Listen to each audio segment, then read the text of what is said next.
தெய்வத்தின் குரல் 3ஆம் பாகம் மதாச்சாரத்தின் உட்பிரிவுகள்.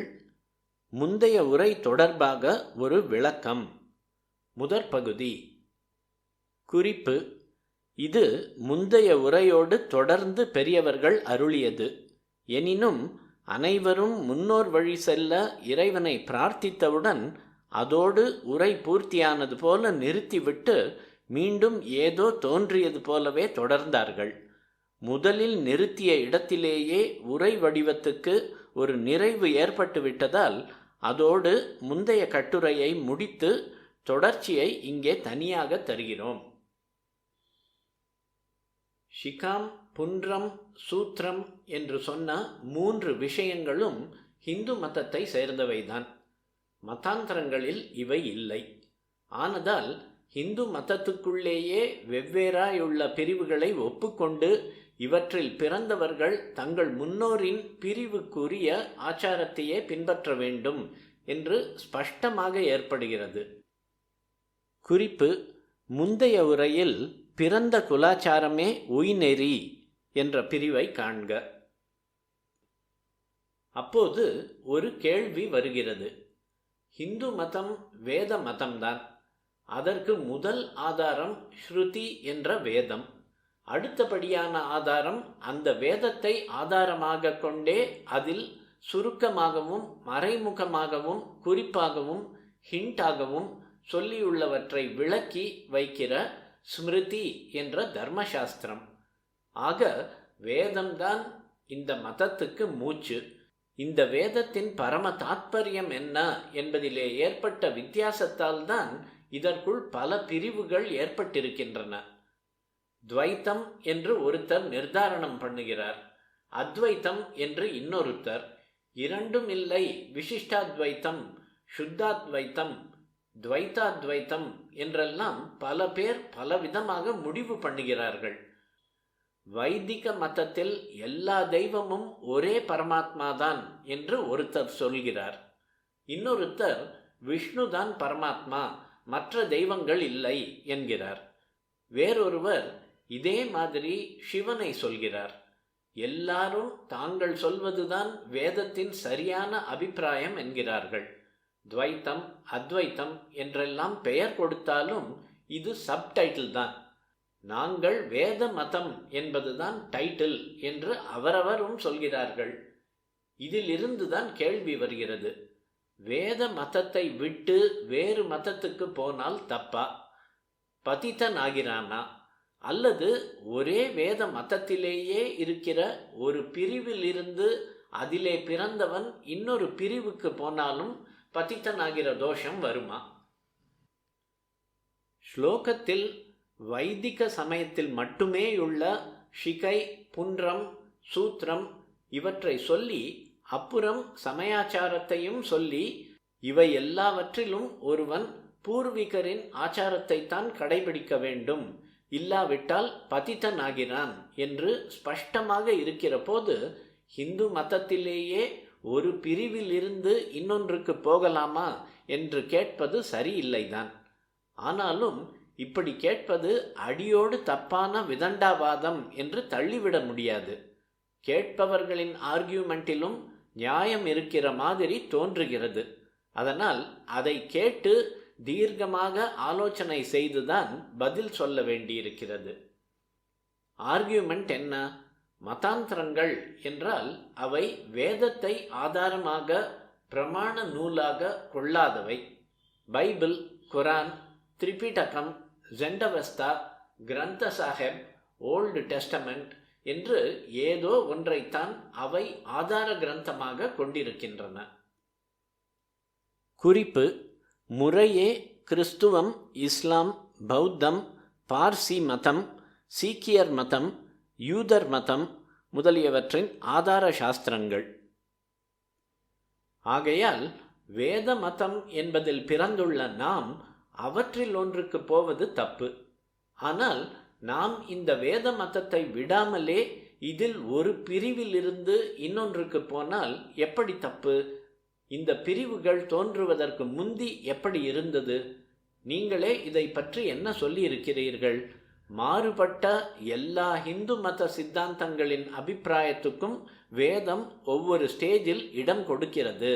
துவைத்தம், விசிஷ்டாத்வைத்தம், அத்வைத்தம், சைவம், வைஷ்ணவம் என்றெல்லாம் தனித்தனி சம்பிரதாயங்களாக பிரிவதற்கு முன்னாலும் தன்னுடைய பக்குவ ஸ்திதியில் ஒருவர் எந்த ஸ்டேஜில் இருந்தாரோ அதை பொறுத்து தத்துவ ரீதியில் துவைத்தியாகவோ அத்வைத்தியாகவோ இன்னொன்றாகவோ, இதே மாதிரி தெய்வ உபாசனை என்று வரும்போது சிவபக்தராகவோ விஷ்ணு பக்தராகவோ அம்பாள் பக்தராகவோ தம் பாட்டுக்கு இருந்து கொண்டுதான் இருந்தார். ஸ்ருதி ஸ்மிருதிகளை பார்த்தால் இது ஒன்றுதான் தத்துவம், இது ஒன்றுதான் தெய்வம் என்று முடிவு கட்டி எல்லாருக்கும் பொதுவாக எதையும் சொல்லி இருக்கவில்லை.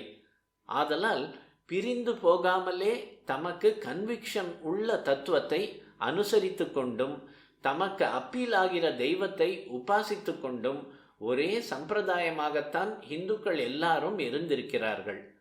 சம்ஸ்காரங்களிலும் ஆச்சாரங்களிலும் எல்லாரும் தர்மசாஸ்திரப்படி ஒரே மாதிரிதான் அனுஷ்டித்து வந்திருக்கிறார்கள். ஒரே குடும்பத்திலேயே இருந்தவர் கூட வெவ்வேறு தத்துவ சித்தாந்தத்தை அனுசரித்து கொண்டும் அவர்களில் ஒருவர் சிவ பூஜை பண்ணுகிறவராகவும் இன்னொருவர் விஷ்ணு பூஜை பண்ணுகிறவராகவும் இருந்திருக்கிறார்கள். ஸ்ரௌத்த ஸ்மார்த்த கர்மாக்களான பஞ்ச மகாயஜ்ஞங்கள், 40 சம்ஸ்காரங்கள், சந்தியாவந்தனம் முதலியவற்றில் வித்தியாசம் இல்லாமல் எல்லாரும் ஒரே போல பண்ணி வந்தார்கள். பிற்காலத்தில்தான் சித்தாந்தம் தெய்வம் என்பதற்காக வேறு வேறு பிரிவுகளானது என்றெல்லாம் நீங்களே சொல்லி இருக்கிறீர்களே. குறிப்பு: ஸ்ருதியை தழுவுவது ஸ்ரௌத்தம், ஸ்மிருதியை தழுவுவது ஸ்மார்த்தம். ஆகையால் இப்போது துவைத்தியாக பிறந்திருக்கிற ஒருத்தனுக்கு அத்வைத்தத்தில்தான் கன்விக்ஷன் என்றால் அவன் அப்படி மாறக்கூடாதா? சிவ பூஜையே பண்ணி வருகிற ஒரு குடும்பத்தில் பிறந்த ஒருவனுக்கு விஷ்ணுவிடம்தான் பக்தி இருக்கிறதென்றால் அவன் அகத்து பூஜையை விட்டுவிட்டு விஷ்ணுவை பூஜை பண்ணினால் தப்பா? இந்த பிரிவுகள் பிற்காலத்தில் ஏற்படுவதற்கு முன்னால் ஒருவனுக்கு இப்படிப்பட்ட சுதந்திரம் இருந்தது என்பதால் இப்போதும் இப்படி வேத மதத்துக்கு விரோதமாக போகாமல் அதற்குள்ளேயே மனசாட்சிப்படி குலாச்சாரத்தை விட்டு வேறு விதமாக செய்தால் அது எப்படி தப்பாகும்? இதற்கு மேலேயும் கேள்வி போகிறது. நானே சொன்னதை வைத்தே என்னை மடக்குகிறார்கள். சங்கராச்சாரியார் தம் சித்தாந்தப்படி போகிறவர்களை வேத சம்பிரதாயத்தில் புது பிரிவு என்றே நினைக்கவும் இல்லை, வைக்கவும் இல்லை. இதற்கு அத்தாட்சியாக அதுவரை இந்துக்களுக்கு இருந்து வந்திருக்கிற பொது பெயரான ஸ்மார்த்தர் என்பதேதான் இன்று வரை அவரை ஆச்சாரியராக கொண்டிருக்கிறவர்களுக்கும் பெயராக இருக்கிறது. ராமானுஜரை சேர்ந்தவருக்கு ஸ்ரீ வைஷ்ணவர் என்றும் மத்வரை சேர்ந்தவர்களுக்கு மாத்வர் என்றும் இப்படியே மற்ற சம்பிரதாயஸ்தர்களுக்கு ஒவ்வொரு தனி பெயரும் ஏற்பட்டிருப்பது போல் சங்கரரை சேர்ந்தவர்களுக்கு இல்லாமல் ஹிந்துவாக பிறந்த எல்லோருக்கும் பொதுவான தர்மசாஸ்திரங்களை பின்பற்றுகிறவன் என்று அர்த்தம் கொண்ட ஸ்மார்த்தர் என்பதுதான் பெயராய் இருக்கிறது. அவருக்கு முற்பட்ட சாஸ்திரங்களில் சொல்லியுள்ள ஆச்சார அனுஷ்டான சம்ஸ்காரங்களையே தான் அவலம்பித்தாரே தவிர, நிலைநாட்டினாரே தவிர அவற்றில் மாறுதல் எதுவும் செய்யவில்லை. பிற்பாடு மற்ற ஆச்சாரியர்கள் வந்தபோதுதான் தங்கள் தங்கள் சம்பிரதாயத்துக்கு தனி பெயர் தந்து இவர்களும் ஆச்சார அனுஷ்டான சம்ஸ்காரங்களில் பூர்வீகமான தர்மசாஸ்திரங்களைத்தான் பெரும்பாலும் பின்பற்றினார்கள் என்றாலும் அவற்றோடு தங்களுடைய புதிய பிரிவை தழுவுவதற்கு அடையாளமாக அதிகப்படியான சிலவற்றையும் சமாஸ்ரயணம், முத்ராதாரணம் முதலியவற்றை போன்றவை சேர்த்தார்கள். ஸ்ரௌத்த ஸ்மார்த்த கர்மாவுக்கு கொஞ்சம் முக்கியத்தை குறைத்து புராணாதிகளுக்கு அதிகம் முக்கியம் தருவது போன்ற சில மாறுபாடுகளையும் செய்தார்கள். புன்றத்திலும் நெற்றிக்கு இடுவதிலும் புதுவிதமாக வைத்தார்கள் என்றெல்லாம் நான் சொல்லி இருக்கிறேன் அல்லவா? குறிப்பு: தெய்வத்தின் குரல் 2ஆம் பகுதியில் உள்ள சங்கர சம்பிரதாயத்தில் இவ்விஷயங்கள் பலவற்றை காணலாம். இதை வைத்தே கேட்கிறார்கள்.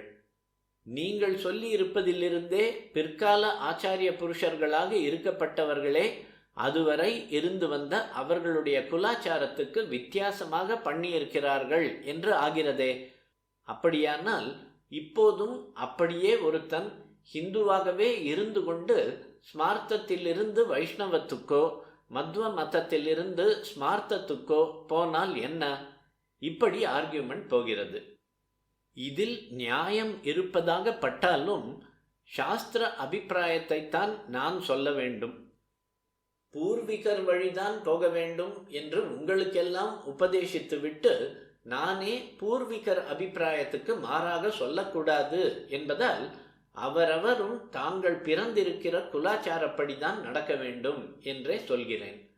சாஸ்திரத்தை நம்ப வேண்டுமென்றால் அப்புறம் ஆர்கியூமெண்ட்டுக்கு வேல்யூ இல்லை.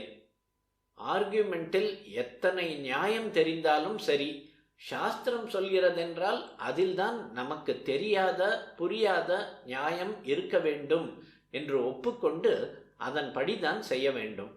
நம்பிக்கை ஃபெய்த் என்னும் போதே அது புத்தியால் மட்டும் புரிந்து கொள்ளக்கூடியது அல்ல என்றுதானே அர்த்தம். புத்திக்கு புரிவதை தீர்மானமாக நாமே தெரிந்து கொண்டு விடுவோமாதலால் இதிலே நம்ப என்ன இருக்கிறது? தெரியாததைத்தான் நம்ப வேண்டும். இதோ எதிரே மைக் இருக்கிறது என்று கண்ணுக்கு தெரிவதை சொன்னால் அதிலே நம்புவதற்கு என்ன இருக்கிறது? ஆனபடியால் மத நம்பிக்கை, சாஸ்திர நம்பிக்கை, தெய்வ நம்பிக்கை என்றெல்லாம் வார்த்தைகள் இருப்பதாலேயே, மதத்துக்கு பேரே ஃபெய்த் என்று வைத்திருப்பதாலேயே அதில் எல்லாவற்றையும் புத்தி தர்க்கத்தால் விளக்கிக் கொள்ள முடியாது என்றுதான் அர்த்தம். ஆனாலும் இப்படி சொல்லி அடியோடு விட்டுவிடாமல் இந்து மத பிரிவுகளுக்குள்ளும் பிறப்பின்படி அமைந்த பிரிவுக்கான பூர்வாச்சாரப்படிதான் பண்ண வேண்டும் என்பதற்கு கொஞ்சம் காரணமும் சொல்கிறேன்.